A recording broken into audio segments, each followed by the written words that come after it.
Comrade, के साँच्चै यो प्रतिशोध नै हो?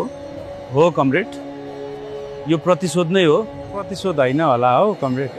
हो कति पटक भन्नु यो प्रतिशोध हो भनेर? यो प्रतिशोध नै हो कमरेड।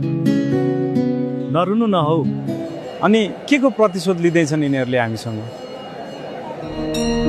हामी जनतालाई दशकौंसम्म दासलाई चाहिँ व्यवहार गर्यौं नि, त्यसको प्रतिशोध हो यो। निर्मला पन्तहरू जस्ता पीडितलाई न्याय दिने कुरामा उदासीनता देखायौ नि, त्यसको प्रतिशोध हो यो। जेनजीको बलिदानलाई आत्मसात नगरी अहिले पनि षड्यन्त्र भन्दैछौ नि, त्यसको प्रतिशोध हो यो। अरू पनि केही छन् कि प्रतिशोध लिनुपर्ने कारण? अझै कति जवाब चाहन्छौ? जनतालाई तिमीहरूले पल पल सताएका छौ, ती सबैको प्रतिशोध हो यो। हजुरहरूलाई यो भिडियो कस्तो लाग्यो? मन परे लाइक, कमेन्ट्स अनि सेयर गरिदिनु है। नमस्कार।